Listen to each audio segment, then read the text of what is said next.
بسم الله الرحمن الرحيم. هل أتى على الإنسان حين من الدهر لم يكن شيئا مذكورا إنا خلقنا الإنسان من نطفة أمشاج نبتليه فجعلناه سميعا بصيرا إنا هديناه السبيل إما شاكرا وإما كفورا إنا أعتدنا للكافرين سلاسل وأغلالا وسعيرا إن الأبرار يشربون من كأس كان مزاجها كافورا عينا يشرب بها عباد الله يفجرونها تفجيرا يوفون بالنذر ويخافون يوما كان شره مستطيرا ويطعمون الطعام على حبه مسكينا ويتيما وأسيرا إنما نطعمكم لوجه الله لا نريد منكم جزاء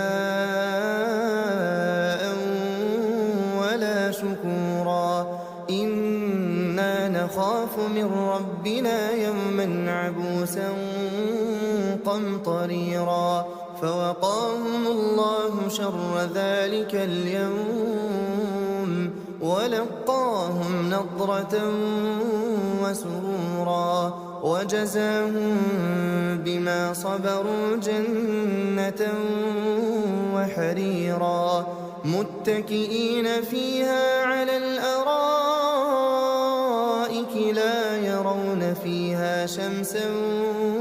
ولا زمهريرا ودانية عليهم ظلالها وذللت قطوفها تذليلا ويطاف عليهم بآنية من فضة وأكواب كانت قوارير من فضة قدروها تقديرا ويسقون فيها كأسا كان مزاجها زنجبيلا عينا فيها تسمى سلسبيلا ويطوف عليهم ولدان مخلدون إذا رأيتهم حسبتهم لؤلؤا منثورا وإذا رأيت ثم رأيت نعيما وملكا كبيرا عاليهم ثياب سندس خضر وإستبرق وحلوا أساور من فضة وسقاهم ربهم شرابا طهورا إن هذا كان لكم جزاء وكان سعيكم مشكورا إنا نحن نزلنا عليك القرآن تنزيلا فاصبر لحكم ربك ولا تطع منهم آثما أو كفورا واذكر اسم ربك بكرة وأصيلا ومن الليل فاسجد له وسبحه ليلا طويلا إن هؤلاء يحبون العاجلة ويذرون وراءهم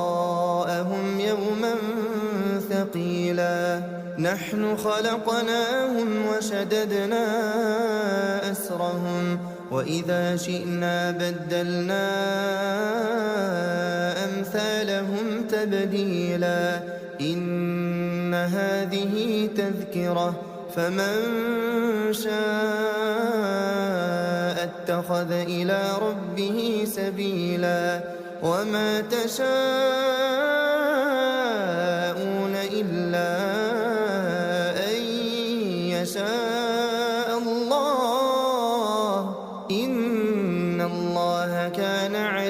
عليما حكيما يدخل من يشاء في رحمته والظالمين أعد لهم عذابا أليما.